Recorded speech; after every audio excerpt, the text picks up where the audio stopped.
छत्रपती संभाजी महाराजाच्या जीवनावर आधारित व त्यांची शौर्यगाथा सांगणारा चित्रपट छावा प्रदर्शित झाला आहे. अभिनेता विकी कौशल व तेलुगू अभिनेत्री रश्मिका मंदाना यांचे स्टारकास्ट असलेल्या या चित्रपटाला महाराष्ट्रासह इतर राज्यात प्रेक्षकांचा मोठा प्रतिसाद मिळत आहे. चित्रपटातील भावनिक क्षणांनी तर प्रेक्षकांच्या डोळ्यात अश्रू तरळतात. गुजरातमध्ये भरूचमध्ये तर छावा चित्रपट सुरू असताना अत्यंत भावनिक दृश्य पाहून एका प्रेक्षकाने रागाच्या भरात चित्रपटगृहाचा पडदाच फाडला. वृत्त सविस्तर जाणून घेण्याकरता चॅनलला सबस्क्राईब जरूर करा. अभिनेता विकी कौशलने छत्रपती संभाजी महाराजाची भूमिका आणि अभिनेत्री रश्मिका मंदानाने महाराणी येसुबाईची दमदार भूमिका साकारलेला छावा चित्रपट विक्रमी यश मिळवत आहे. दरम्यान सिनेमागृहात छावा चित्रपट सुरू असताना गुजरातमध्ये एक धक्कादायक घटना घडली आहे.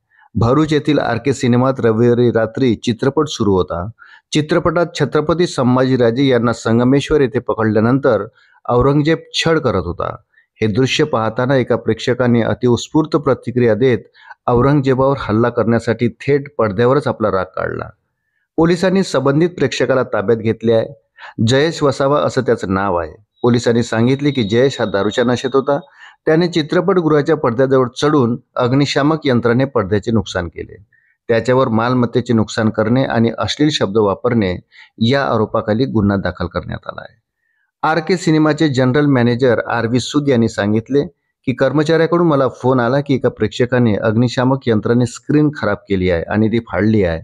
त्यानंतर पोलिसांना कळवले आणि त्या प्रेक्षकाला ताब्यात दिले. सुमारे 1.5 लाख रुपयाचे नुकसान झाले आहे. सोमवारी झालेल्या शोसाठी आम्ही स्क्रीन वापरू शकलो नाही.